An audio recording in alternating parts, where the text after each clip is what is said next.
we are the Hallmarkies podcast, and we are so excited. We are here for a special bonus episode. I'm Rachel, and Amber is here. Hola!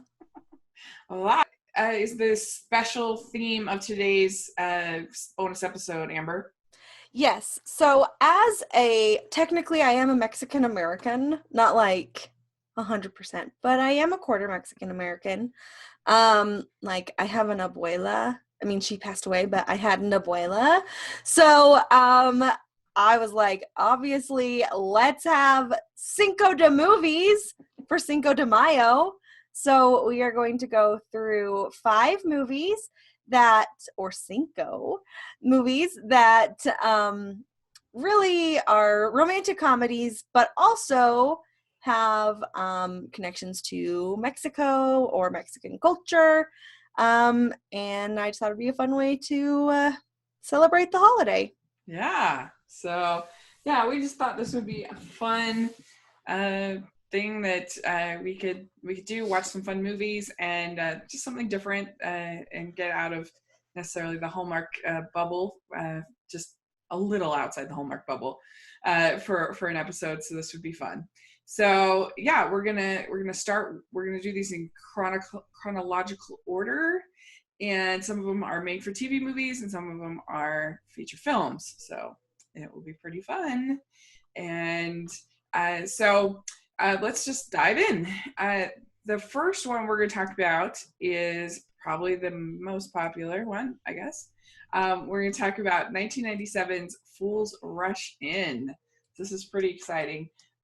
This movie stars Matthew Perry, Salma Hayek. Amber, why don't you tell us a little bit about what Fools Rush In is about?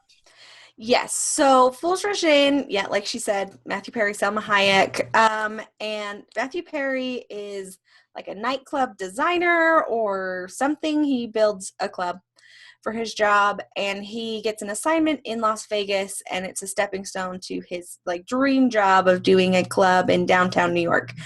And Salma Hayek is this spicy Latina girl, and she lives in Las Vegas, and she works at Caesar's Palace, but ultimately she really is a photographer. Just side notes into their jobs. And they meet, have a one-night stand, and then 3 months later she shows up and says, "Hey, I'm pregnant."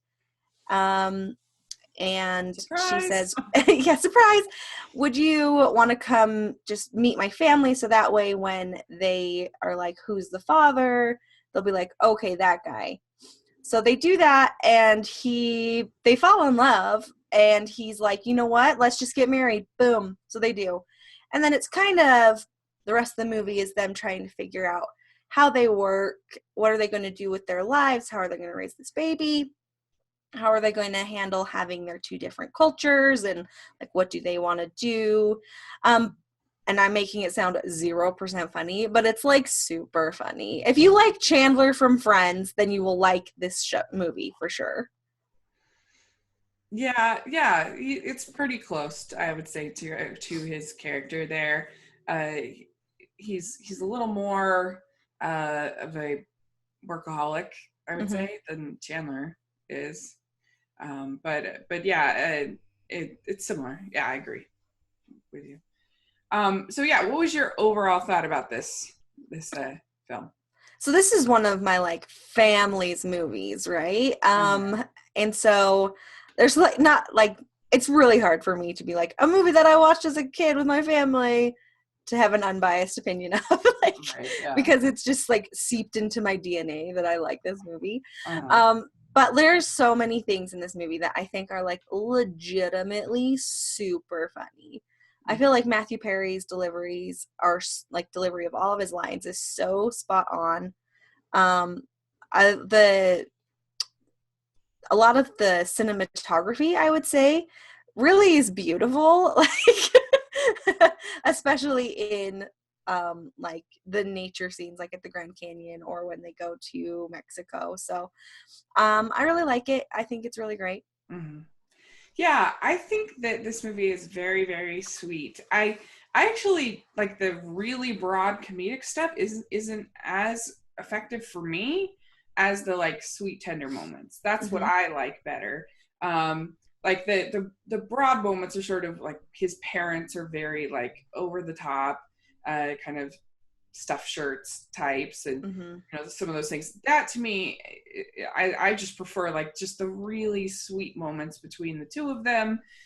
They have really lovely chemistry. I even like they do a good job with like his best friend. I think is fun and charming. He's kind of bitter because had been through a divorce, and so he thinks that he's the Matthew Perry character is crazy for diving into this marriage. And that works, I think, really well. I like that dynamic in a romantic comedy when sometimes, because usually it's the best friend of the woman. But I think like you've got Male, Dave Chappelle's character. I think it's kind of fun when you get that best friend being the friend of the guy can be really fun. And I think they did a good job here. Like just sweet little moments, like when she gets him Gray's papaya for his Mm-hmm. birthday, and when he, I don't know, he has to apologize for being for not admitting that she's his wife to his parents. Like it actually feels like, okay, this is a somewhat kind of believable couple and a believable relationship, even though it's it's kind of like a romantic comedy gimmick setup. I don't know, they actually feel like, okay, this is a couple. And I like the fact that like her parents feel pretty like realistic. I think his are a little more broad and less realistic feeling, but I don't know, just like I just really liked the sort of these sweet little moments they had, like even when she comes to his like opening of his club, and sort of that whole scene I think really works well, and you feel sad for her. um, the ending is very sweet, and I enjoyed it. And so yeah, I don't know, I really, it's a strong romantic comedy, I think. Yeah, it's honestly, it's one of the best. Do you think that this works in the Mexican culture, and with it being Cinco de movie, how effective do you think it does that? It does some things pretty well. I think it gets the family dynamics of a large Mexican family pretty right. Um, and it touches on being Catholic, which is a big thing Mm-hmm. for Catholics, regardless of whether or not you're Mexican. Sure. um, but you know, we'll see in the later movies there is a lot more Spanish spoken. And this movie has like basically no Spanish. Yeah, that's true. Yeah, and she is very like superstitious too. She I forgot to mention that about her personality. So she believes in fate and these kinds of, I don't know, these kinds of things. Uh, so yeah, that's true. That's a good point about them not speaking any Spanish really, Yeah. except for when she's mad. I think it's the only time she speaks Spanish. And even there, she tells you basically what she says. Right. Yeah. Yeah. Yeah. Like, I don't, I think the only time it's subtitled is when we go see her grandma. Mm-hmm. Yeah. The next one that we're going to talk about is from 2005. This is a TV movie called Romancing the Bride. And this movie stars Laura Prepon. She is this bridezilla, and you know how much I love those. But she wakes up, and the day of her wedding, she wakes up and she is with this man, that's not her fiance, and and it turns out that she got super drunk and got married to this Mexican guy, and played by Matt Cedino. And it's basically, the movie is about her trying to figure out what happened the night before and why she's married to this person. And Carrie Fisher plays her mom. And so this movie, I have to say, like, I when I first saw it, it was kind of, I guess, I wasn't really analyzing made for TV films then. I was just kind of, they were just kind of like, I guess it was kind of a guilty pleasure. It's pretty spicy. Sometimes I like to watch something that's a little spicy, but not like, too bad. And this is a little spicy, but not too bad. And I think that's why why I enjoyed it when it first came out. And I always love Carrie Fisher in pretty much anything. She's amazing. And so she was funny. It's not like a great movie, but I don't know. It's like she's kind of annoying as far as being this and the whole concept that like she's actually going to go through with the wedding at the end is like so ridiculous. Like after like he's cheated, she's married this, her fiance's cheated, she's married this other person. Like the idea that she would still go through with it and this is supposed to be like suspenseful is ridiculous, and it doesn't work. And it's, but I don't know, it's sexy. Basically, that's what the appeal of it was for me, and it is still. It's a pretty sexy movie. So I don't know. What did you think of it? It's fine. Really, not my fave.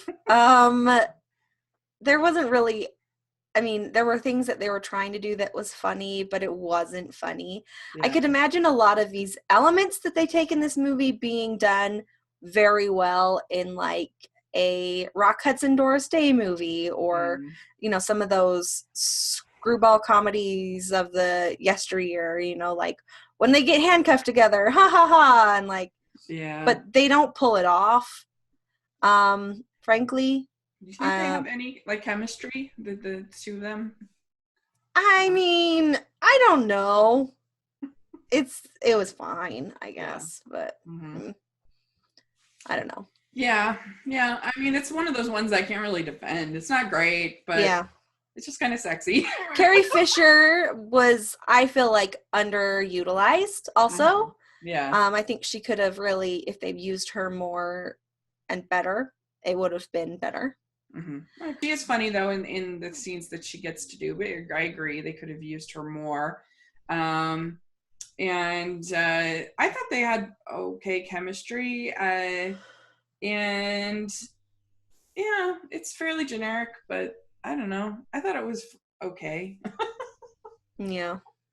Sometimes it's hard with these movies because it's like I can't really defend it as a great movie, but like I didn't think it.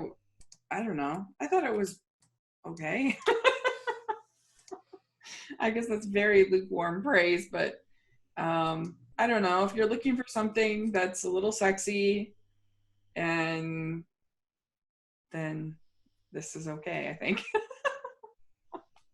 But yeah, I mean, obviously, like Fool's Rush is a million times better, and that's still a little sexy. So maybe that's just the better choice. But I don't know. How did you think this worked in Mexico?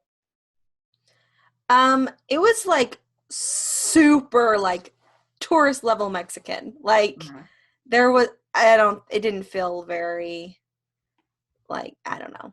Because they have like, there's like this supposedly this tequila that like caused her to, that's like this super powered tequila that makes you tell the truth, and so she supposedly takes it, and that's what that makes her tell like the truth about her life, and that's supposedly how they bond and decide to get married. I mean, I don't know if you ever really buy that this guy would like really do this, that he's supposed to be this real like free spirit type, and but I don't know, he's hunky, I think. I mean, yeah, he's hunky, but I mean, I need more than just a pretty face. And like he's just like unbelievably like, well, we're perfectly in love forever, and I'll stand by you no matter what and be super patient. Like, it's all over the top for me. I don't know. No, it's definitely over the top for sure. This is basically like the movie equivalent of like a Harlequin romance, like is what it is. Yeah, but it didn't do much for me. Yeah, that's fair. Oh well. It was kind of, I hadn't seen it in a long time, so it was kind of fun to revisit it for me. But yeah, I guess this was for the Oxygen Network. Yes. Yeah, back in the day. Focus on true crime, so there you probably won't be getting too many more romance movies. Yeah. All right. Well, there you go. So that is Romancing the Bride. All right. So then we have the next one is 2011. This is from Prada de Nada.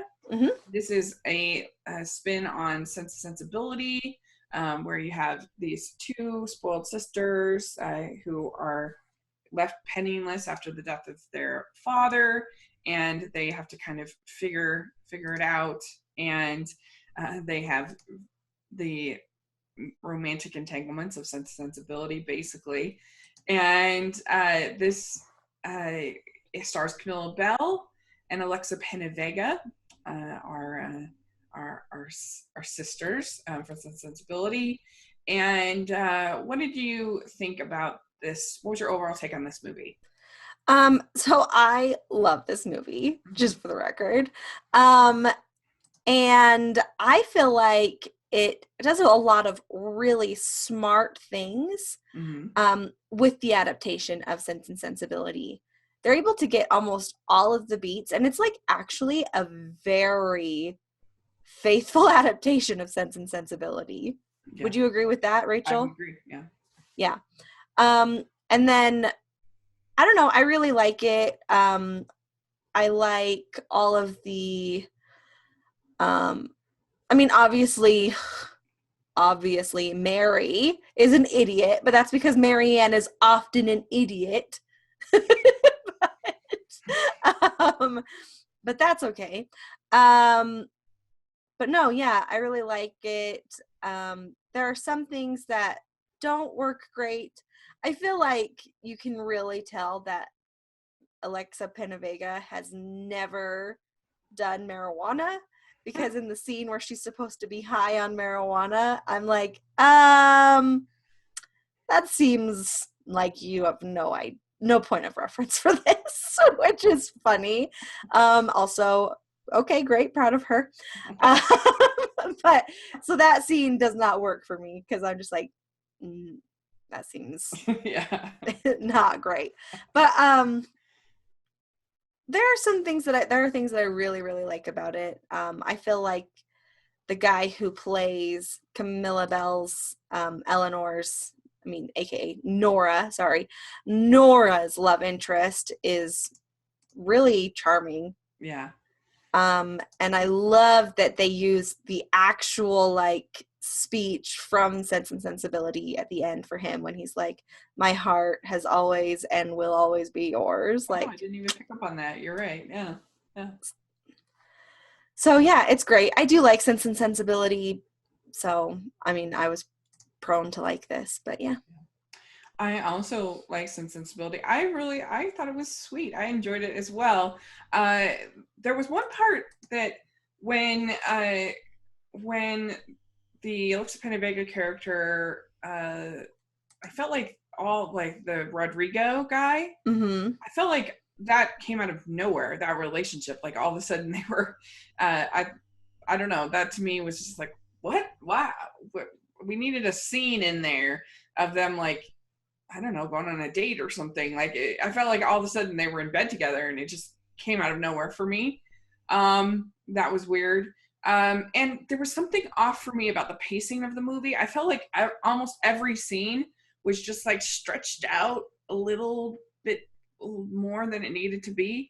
And like, I feel like if it had been just a little tighter, like if this movie had been like 15 minutes shorter, maybe even 10 minutes, I think it would have been a little bit better. But overall, I think that it was really sweet and really charming. I like the way they captured kind of the urban Latin American kind of culture.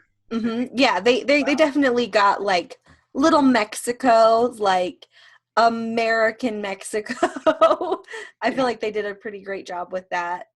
I mean, there was a little bit over the top and, hyper reality version of it, because that's not like really how it like Sure. a little bit, but they were playing into stereotypes just a bit, but it was still fun to see it represented and not in like a, I don't know.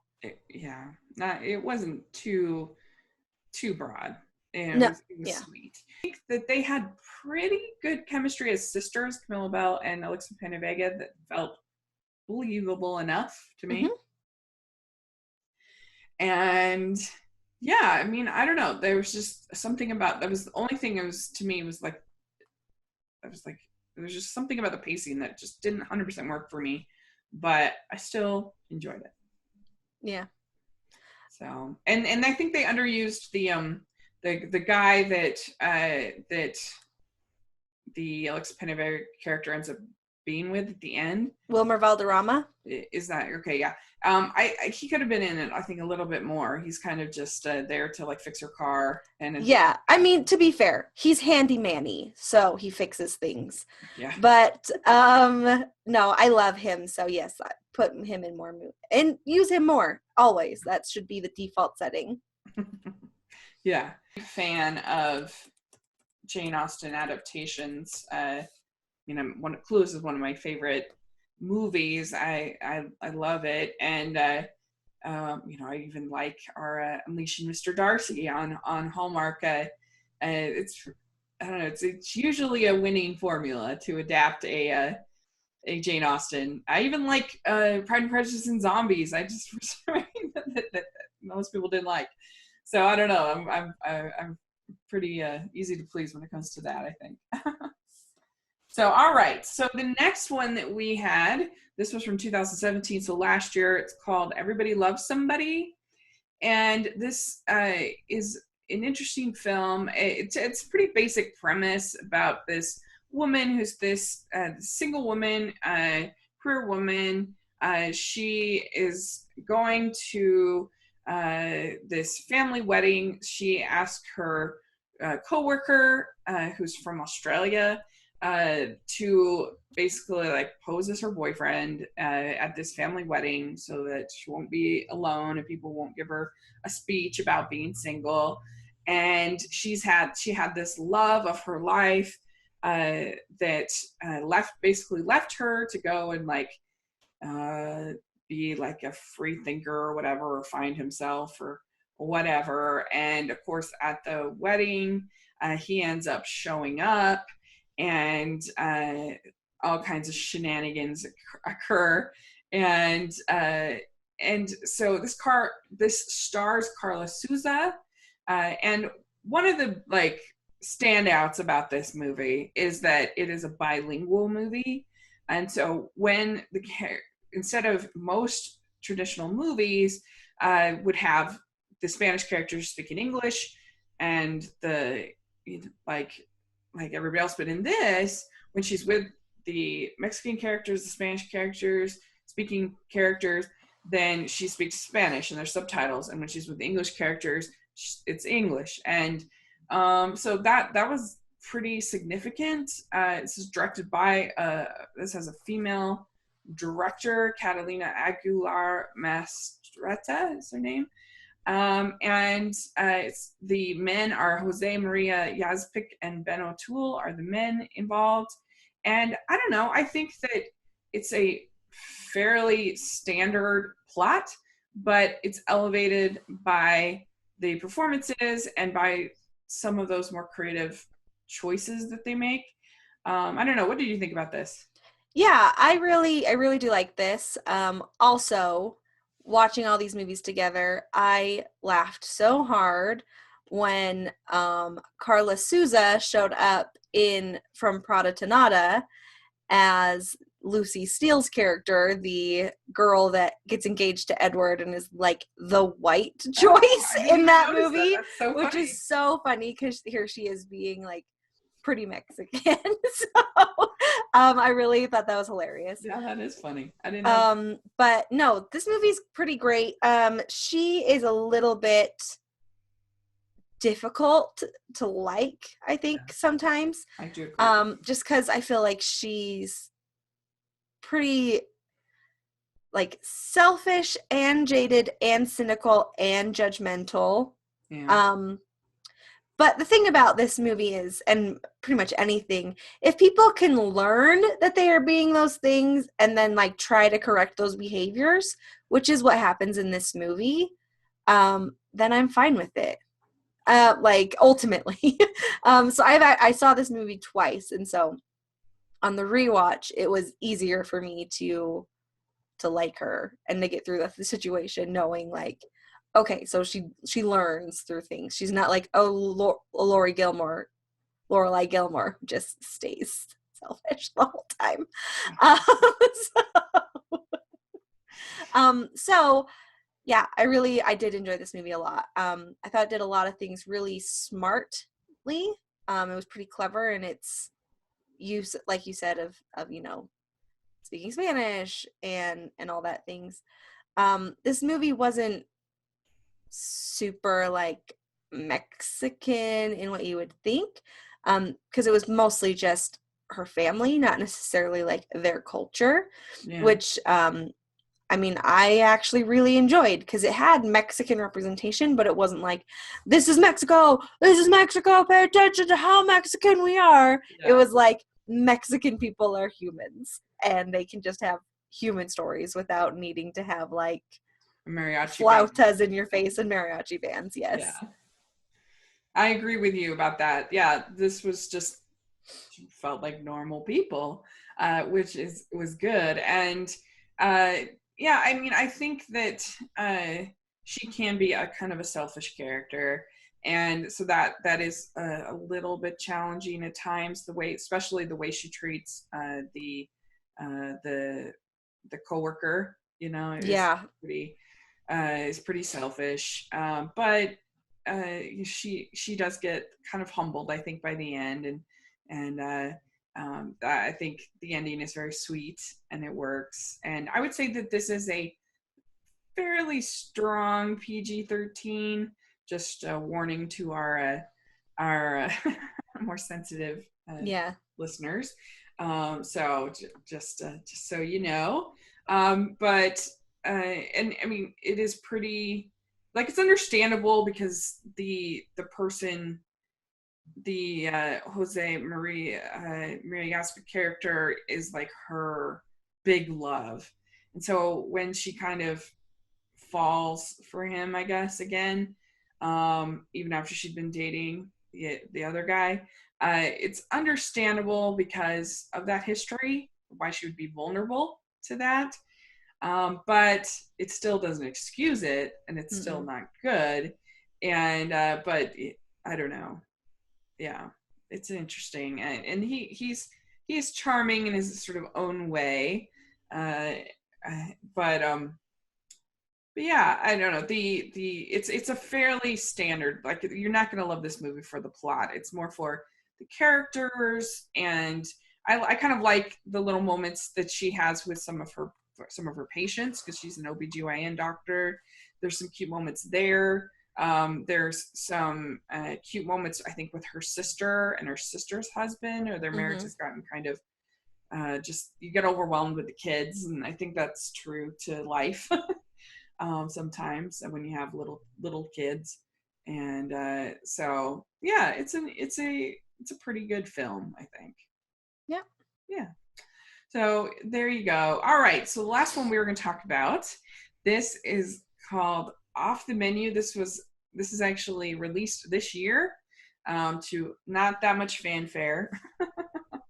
But it's directed by Jay Silverman, who's a kind of a rom-com vet. And it stars Santino Fontana from Frozen fame, but he's not a villain here. And then Dania Ramirez, and it has just briefly our friend Jen Lilly is briefly in this movie.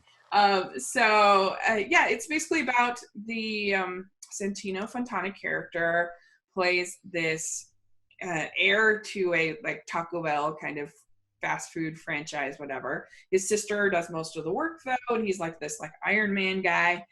And so he gets forced by his sister to go to the Southwest and to find new flavors for their restaurant for their chain.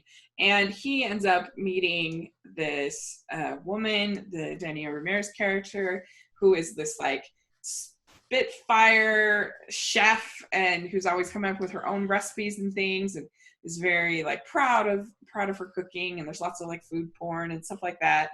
And of course he doesn't want to tell her who he is because she won't respect that and thinks he's trying to steal her recipes.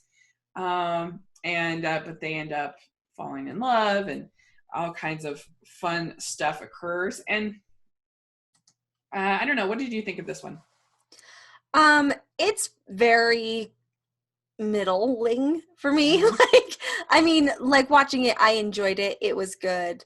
I would watch it again, but it wasn't like something that I was, oh my gosh, I love it. It spoke to me on every level. I love Santino Fontana. So really, I would watch anything with that he was in, regardless of whether or not I liked it. But I like it well enough. Sometimes people are just irritating, and I think a little bit, both of them could be super irritating. I don't understand why he wasn't just like, hey, I came here for that. Like, sometimes you're like, why don't you just tell the lie? And I know it's because the lie is going to come out in some way, but it is whatever. The little girl, Mackenzie Moss, in this movie was adorable. Yes. And it was like, it wasn't my favorite movie. I bought the chemistry with them. The food actually looked good, but there was just something about it. Maybe it was even just the mood I was in when I watched it that didn't make me fall in love with this movie. I liked it like a friend. Fair enough. Fair enough. I really enjoyed it. I thought it was very sweet. It was very, I don't know, I thought that they did have nice chemistry.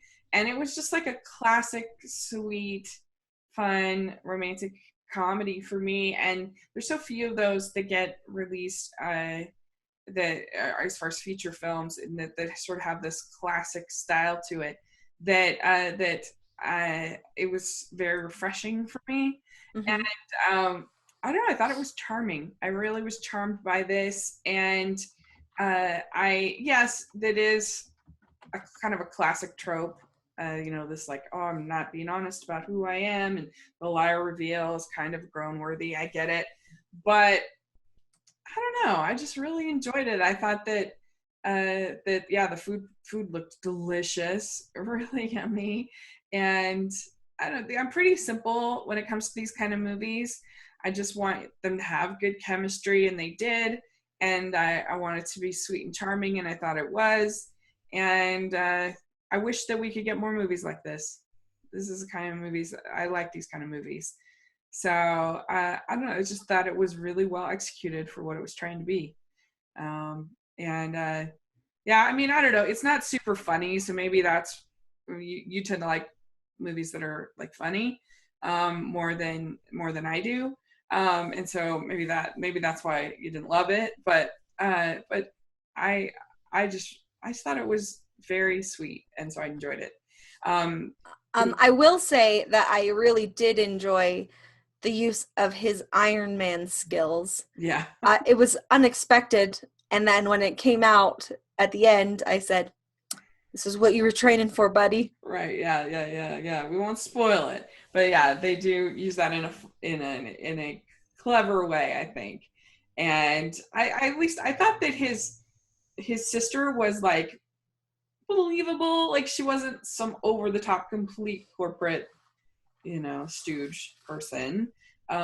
She was in the realm of, I thought, believability, and like I think that it was believable that she would be this like protective over her recipes and over her things. And the ending I thought was really really fun. Like he ends up being a lawyer in that town, and she ends up cooking, and it just and I don't know, how did you think it used the main way it used sort of the Mexican culture in this, aside from a little bit of the town, and her mother, she has her family, you see a little bit of that, but it's mostly the food.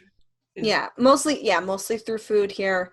And then also, New Mexican architecture. So there, but mostly just through the food, which I don't mind.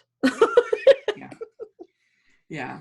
So make more movies like this. I really enjoyed it. Right, well, so how would you rank these movies?